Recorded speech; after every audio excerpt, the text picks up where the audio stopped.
Alrighty, so let's go ahead and continue with our development process. So we'll focus on step 3 of developing the TypeScript class for our product, and also step 4 of creating the Angular service to call the REST APIs.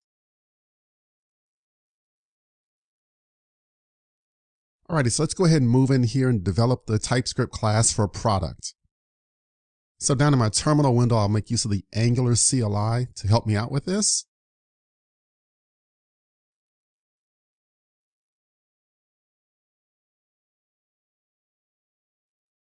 Here I'll just type ng-generate class common/product. So it'll place this into the common subdirectory. We'll have this file product.ts. And remember, it's a very basic class. Nothing's there. We need to add our properties to this class. So let me just zoom in here and I'll list out all of the property names here along with their types. And this matches with the actual JSON data that's passed back from the Spring Boot service.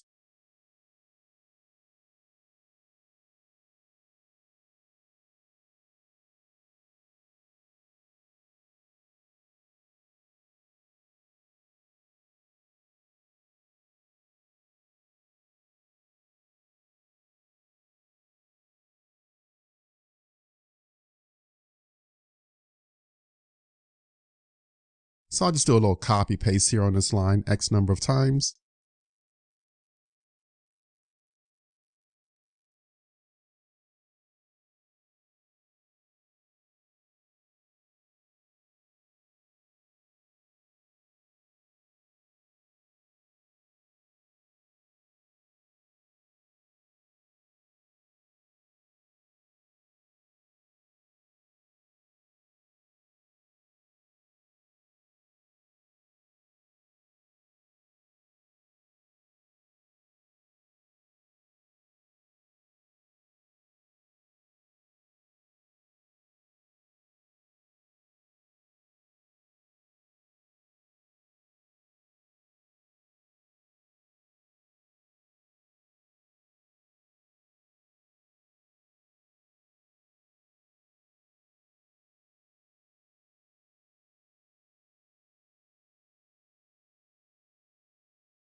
Alrighty, so this looks pretty good. So this is our TypeScript class for our product. And again, it matches on the actual properties from the actual JSON data coming back from that Spring Data REST API.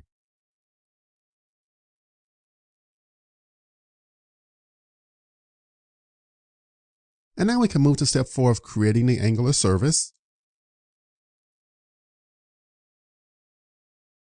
And I'll use the Angular CLI again to create this service. So ng-generate service, and I'll give services/product.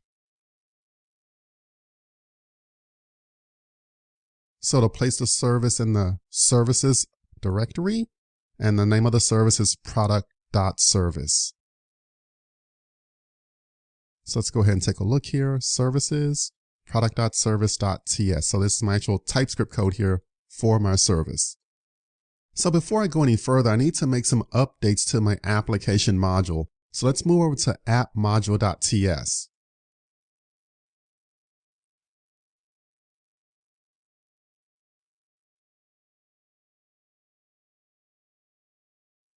In the imports section, we need to import the module for HTTP client module.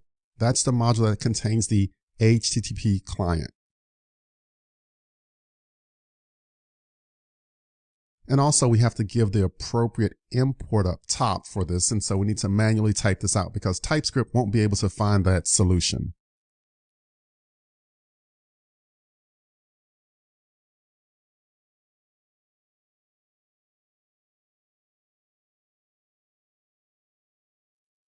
So this is part of the Angular framework. So add Angular/common/HTTP.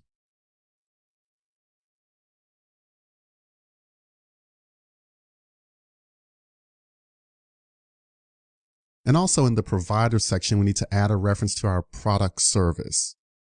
This will allow us to inject that given service into other parts of our application.